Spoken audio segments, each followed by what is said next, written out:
आज आपके लिए, लेकिन सबसे पहले उस खबर से शुरुआत करेंगे जो सीधे आपसे और आपकी जेब से जुड़ी हुई है। इस वक्त दिल्ली में जीएसटी काउंसिल की एक अहम मीटिंग चल रही है। दिल्ली समेत कई राज्यों ने जीएसटीएन को पीएमएलए यानी कि मनी लॉन्ड्रिंग के दायरे में लाए जाने का विरोध भी किया है। इस मामले में दिल्ली सरकार की प्रतिनिधि आतिशी ने कहा है कि हम लोग ये चाहते हैं कि इस मुद्दे पर जीएसटी काउंसिल में चर्चा हुए बिना कोई फैसला नहीं होना चाहिए था। उन्होंने ये भी कहा कि वित्त मंत्री इस पर चर्चा नहीं चाहती है। तो दो चीजें हैं, एक तो जीएसटीएन को पीएमएलए के दायरे में लाना और दूसरी जो बैठक है कई अहम मुद्दों पर बातचीत हो रही है। लेकिन पहले जीएसटीएन को पीएमएलए में दायरे में जो लाने की बात और उसका जो विरोध है उस पर सुनिए क्या कहना है नेताओं का। जो व्यापारी हैं और जो बिजनेसेस हैं, क्या वो इकोनॉमी को बढ़ाएंगे या क्या वो अब अपने आप को ईडी के प्रोसिक्यूशन से, पीएमएलए में प्रोसिक्यूशन से बचाएंगे? हम इसका पुरजोर विरोध करते हैं और बहुत सारे फाइनेंस मिनिस्टर्स ने विरोध किया है, चाहे वो दिल्ली हो, पंजाब हो, पश्चिम बंगाल हो, राजस्थान हो। सबने डिमांड करी है कि इस पर, तमिलनाडु हो, कि इस पर जीएसटी काउंसिल में चर्चा होनी चाहिए। लेकिन तीखी बहस के बावजूद अभी तक केंद्र सरकार और जो वित्त मंत्री निर्मला सीतारमण जी हैं, इस पे चर्चा करने के लिए भी तैयार नहीं है। तो हमने आग्रह किया है कि इस पे चर्चा होनी चाहिए। चलिए अब चलते दिल्ली, जहां पर हमारे संवाददाता आलोक प्रियदर्शी मौजूद है, इस बैठक को कवर करें। तो आलोक, ये तो तय था कि जब ये ऐलान हुआ था उस समय थोड़ी क्लैरिटी कम थी, सूत्रों के हवाले से खबर थी तब कि भाई जीएसटीएन को जो है वो पीएमएलए के दायरे में ला रहे हैं। मतलब जो व्यापारी हैं जो जीएसटी भरते हैं वो सीधे सीधे ईडी के रडार पे पहुंचेंगे। इसका राजनीतिक विरोध होना ही था जो आज होता हुआ दिखाई दे रहा है। फिलहाल ये पूरा मामला क्या है ये भी बताइए और इस पर क्या अपडेट है, कितना विरोध है अब भी इस पर? बिल्कुल, देखिए जो पूरा मुद्दा है, जैसे सरकार ने इससे पहले भी सीएसीएस को और जीएसटीएन को ये पीएमएलए के दायरे में लाने के लिए जो नोटिफिकेशन जारी किया था, वो सरकार के मुताबिक जो मेरे सोर्स बता रहे हैं वो एक सामान्य प्रक्रिया है। इन्वेस्टिगेशन के दौरान जो ट्रांजैक्शंस होते हैं वहां से जानकारी लेने के लिए, इंफॉर्मेशन शेयरिंग के सिस्टम के लिए तमाम जितनी भी जांच एजेंसियां हैं वो आपस में शेयर करती हैं इंफॉर्मेशन। उसी के तहत जीएसटीएन को भी इसके दायरे में लाया गया है, ये हमें सूत्रों से बताया जा रहा है। लेकिन इसको एक राजनीतिक मुद्दा बनाने की कोशिश हो रही है और जिस तरह से आज आम आदमी पार्टी की जो प्रवक्ता भी रही हैं और मंत्री भी है आतिशी मार लेना, वो आते आते ही जीएसटी काउंसिल में अपने इरादे जाहिर उन्होंने कर दिया था। आते ही वित्त मंत्री निर्मला सीतारमण से इस बारे में मांग कर दी कि इसको जीएसटी काउंसिल के चर्चा के बगैर इसको क्यों इंप्लीमेंट किया गया, इस पर चर्चा होनी चाहिए थी। इससे बिजनेस हैं वो परेशान होंगे, टैक्स टेररिज्म हो जाएगा, इस तरह की तमाम बातें यहाँ पर की उन्होंने। लेकिन जहां तक ये एक प्रक्रिया है, ये एक सामान्य प्रक्रिया है सरकार के मुताबिक, जो मेरे सोर्सेस बता रहे हैं। इससे पहले जो फाइनेंशियल ट्रांजैक्शन होते हैं वो भी इसके दायरे में है, तो इससे कोई बहुत ज्यादा फर्क नहीं पड़ता। लेकिन हाँ, जांच में अगर कहीं भी जांच एजेंसियों को लगता है कि यहाँ से डेटा लिया जा सकता है, इन्फॉर्मेशन शेयर किया जा सकता है, तो वो भले ही कर सकती हैं। तो ये इस मुद्दे पर आज इस पे चर्चा करने की बात आतिशी मरलेना कर रही थी कि बाद में अगर मौका मिलेगा तो हम इस मुद्दे को इसमें जीएसटी काउंसिल में उठाएंगे। हालांकि एजेंडे में नहीं था, तो लिहाजा अगर चेयरमैन परमिशन देती हैं तो इस मुद्दे को उठाया जा सकता है। लेकिन अभी तक हमें जानकारी नहीं मिली कि इस मुद्दे पर चर्चा हो पाई है। ओके, ठीक है आलोक, तो बहुत शुक्रिया। बस अगर आप क्विकली, मुझे थोड़ा समय का लिहाज रहेगा, क्विकली बताइए कि और जो दूसरा है कौन सी चीज सस्ती महंगी, उस पर क्या प्रगति अभी तक बैठक में हुई है? वो तो खैर बाद में ही पता चलेगा, लेकिन कौन से मुद्दे अहम हैं यहाँ? देखिए, रेट सबसे लास्ट में डिस्कस होते हैं। तो जो रिकमेंडेशन है उसके मुताबिक सिनेमा हॉल के अंदर खाने पीने, फूड बेवरेजेज होते हैं वो सस्ते हो सकते हैं। दवाइयां, इंपोर्ट होने वाली जो क्रिटिकल मेडिसिन दवाइयां होती हैं वो सस्ती हो सकती हैं। इन दो तीन चीजों पे ही अहम फैसला होना है रेट के हिसाब से। अगर बात करें आम आदमी के लिए बात करें तो कुछ सेस क्लैरिफिकेशन ऑटो सेक्टर के लिए है, वो आ जाती है, तो एक सेस लगाने में ऑटो कंपनियों को क्लैरिफिकेशन आएगा।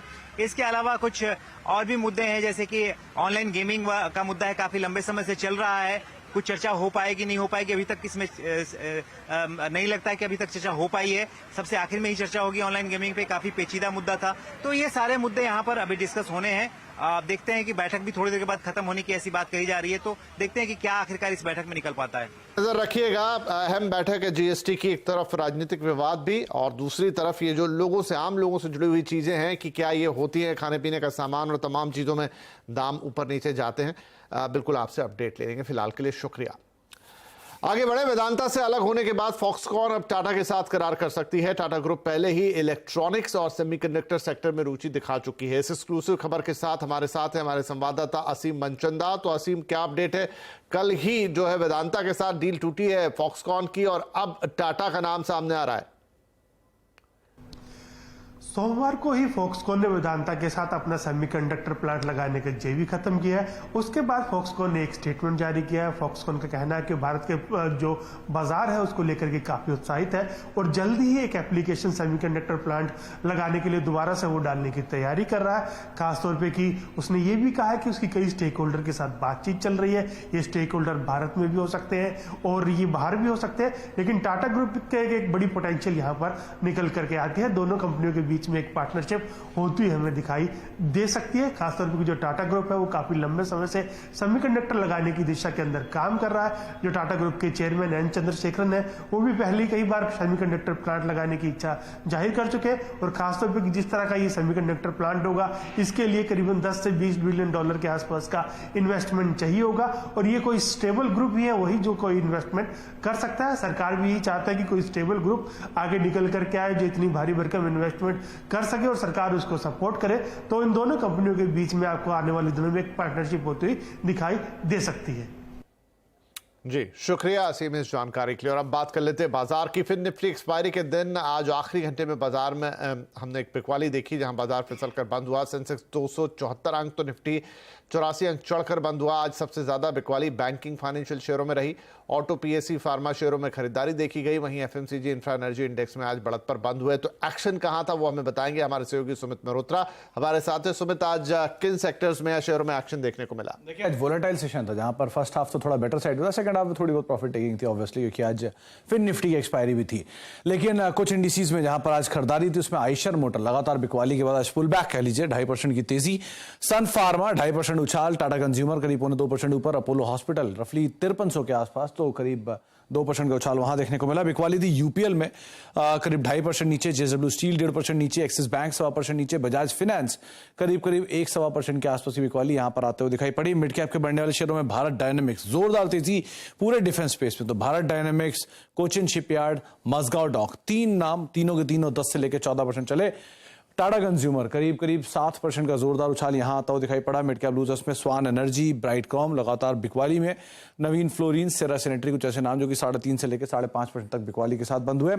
ऑटो में आज खरीदारी थी तो टीवीएस मोटर 2.5% ऊपर, आइशर मोटर, बालकृष्ण इंडस्ट्री, अशोक लेलैंड 2 से लेकर 2.5-3% तक का उछाल यहां पर भी आता हुआ दिखाई पड़ा। लेकिन आज का फ्लेवर रहा या तो हैवी वेट्स या फिर डिफेंस जहां पर एक जोरदार खरीदारी थी। जी शुक्रिया सुमित इस मार्केट अपडेट के लिए।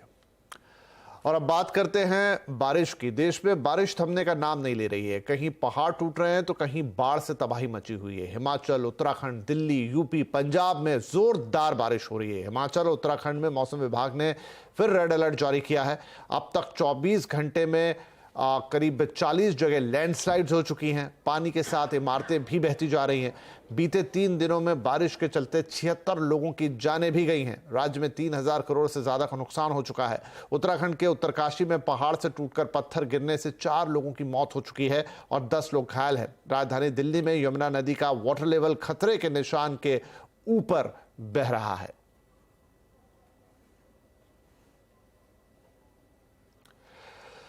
जम्मू कश्मीर से आर्टिकल 370 हटाने के फैसले को चुनौती देने वाली 20 से ज्यादा याचिकाओं पर आज सुप्रीम कोर्ट में सुनवाई हुई। कोर्ट ने कहा है कि वो इन सभी याचिकाओं पर अब 2 अगस्त से लगातार सुनवाई करेगा। सुप्रीम कोर्ट सोमवार और शुक्रवार को छोड़कर इस मामले की रोजाना सुनवाई करेगा। आर्टिकल 370 से जुड़ी याचिकाओं पर सुप्रीम कोर्ट में 3 साल बाद सुनवाई हो रही है। इससे पहले 2020 में 5 जजों की संवैधानिक बेंच ने इस मामले को सुना था। उस वक्त कोर्ट ने कहा था कि इस मामले को बड़ी संवैधानिक बेंच को ट्रांसफर नहीं किया जाएगा। इससे पहले कल केंद्र सरकार ने सुप्रीम कोर्ट में एक नया एफिडेविट दायर किया। इस एफिडेविट में कहा गया है कि जम्मू कश्मीर पिछले 3 दशकों तक आतंकवाद झेलता रहा और धारा 370 हटाने के बाद वहां पर शांति और खुशहाली है। ईडी डायरेक्टर संजय मिश्रा के सर्विस एक्सटेंशन मामले में मोदी सरकार को सुप्रीम कोर्ट से बड़ा झटका लगा है। ईडी डायरेक्टर संजय मिश्रा को तीसरी बार सर्विस एक्सटेंशन दिए जाने को सुप्रीम कोर्ट ने गैर कानूनी बताया है। सुप्रीम कोर्ट ने यह भी कहा है कि संजय मिश्रा 31 जुलाई तक अपने पद से हट जाए। इससे पहले 2021 में भी संजय मिश्रा के सेवा विस्तार को सुप्रीम कोर्ट ने गलत बताया था, लेकिन तब सरकार ने अध्यादेश लाकर इसे बदल दिया था। पश्चिम बंगाल में ग्राम पंचायत, पंचायत समिति और जिला परिषद चुनाव के लिए वोटों की गिनती जारी है। अब तक के रुझानों में टीएमसी काफी बढ़त बना चुकी है। काउंटिंग सेंटरों पर बड़ी संख्या में सुरक्षा बलों की तैनाती के बीच दक्षिण 24 परगना के डायमंड हार्बर के एक बूथ में ब्लास्ट भी हुआ। मालदा के एक काउंटिंग सेंटर में एक शख्स बैलेट बॉक्स लेकर भाग गया। नदिया जिले में लोगों ने पुलिस के साथ मारपीट की। तो बंगाल में 8 जुलाई को कई बूथों पर हिंसा और बूथ कैप्चरिंग की घटनाओं के बीच करीब 80% से ज्यादा मतदान हुआ था। बूथ कैप्चरिंग की शिकायतों के बाद चुनाव आयोग ने 10 जुलाई को 19 जिलों के 697 बूथों पर दोबारा वोटिंग करवाई थी। 10 जुलाई तक चुनावी हिंसा में 36 लोगों की जानें गई। पश्चिम बंगाल के गवर्नर सीवी आनंद बोस ने हिंसा के खिलाफ एक्शन लेने की बात कही है। There will be relentless fight against growing violence in Bengal. Those who commit violence in the field and their abettors will be made to curse the day they are born. All authorities will come with a heavy hand on the goons and the lawbreakers.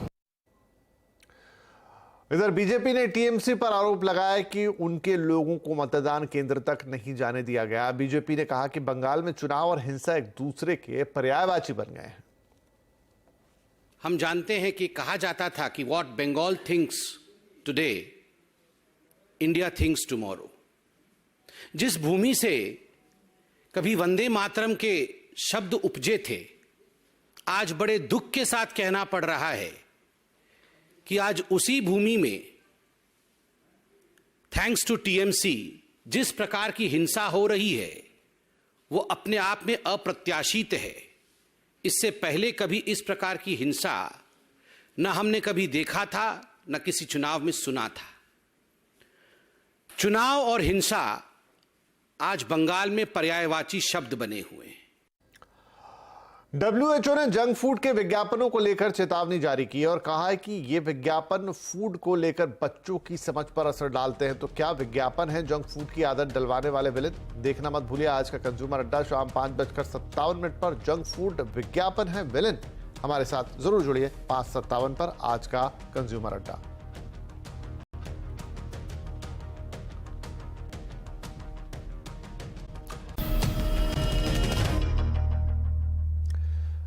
Welcome back. आप देख रहे हैं आवाज समाचार और कुछ और खबरें। भारत अपने चंद्र मिशन को लॉन्च करने के लिए तैयार है। 14 जुलाई को इसरो चंद्रयान 3 की लॉन्चिंग करेगा। लॉन्चिंग श्रीहरिकोटा के सतीश धवन स्पेस सेंटर से की जाएगी। ये भारत का तीसरा चंद्र मिशन है। चंद्रयान में इस्तेमाल होने वाले इंजन के पार्ट्स भारत में ही बन रहे हैं। गोदरेज एरोस्पेस ने ये सारे इंजन के पार्ट्स बनाए हैं।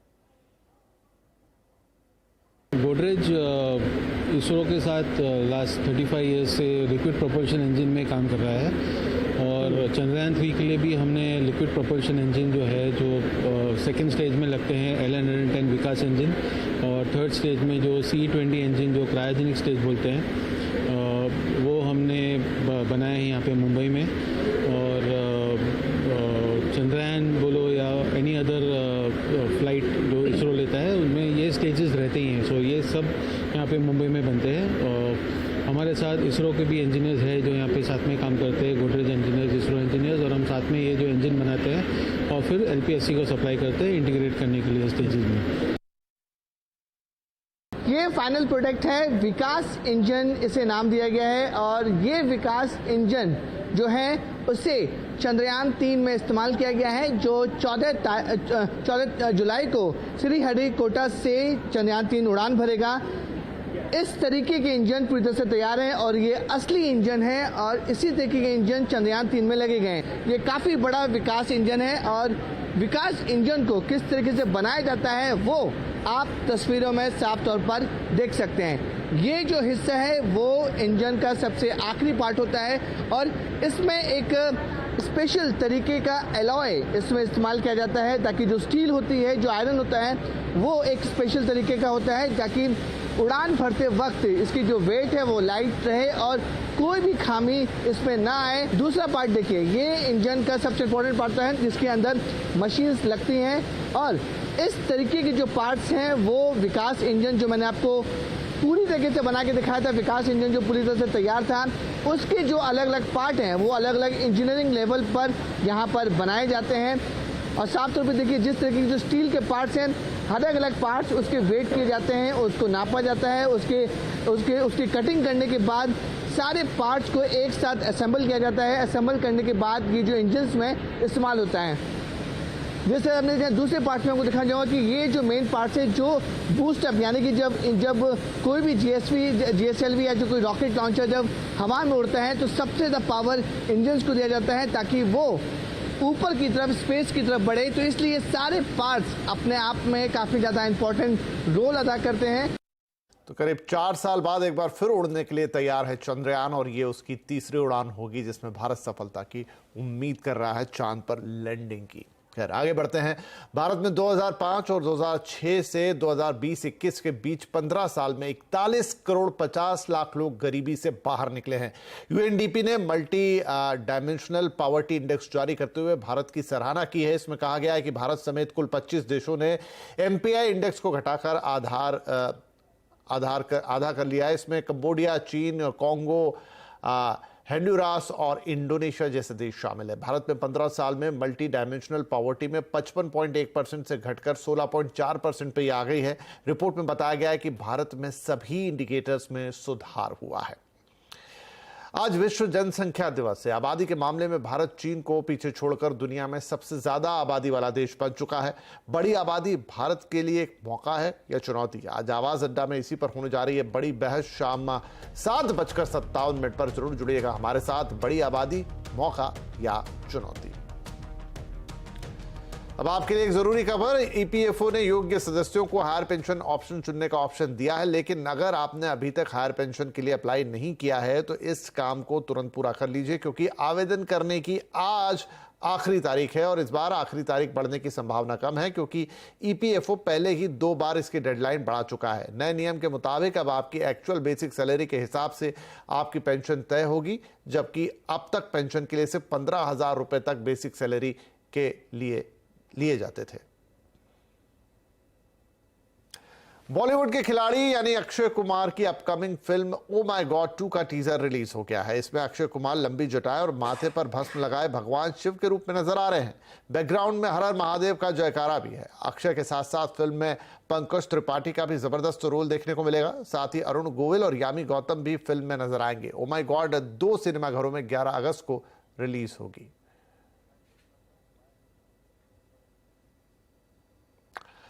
तो इस बुलेटिन में फिलहाल इतना ही, लेकिन खबरों पर लगातार अपडेट के लिए CNBC आवाज के साथ जुड़े रहिए। और हां, आप हमारे सोशल मीडिया प्लेटफॉर्म पर बस एक क्लिक पर ले सकते हैं अहम और ताजा खबरें। नमस्कार।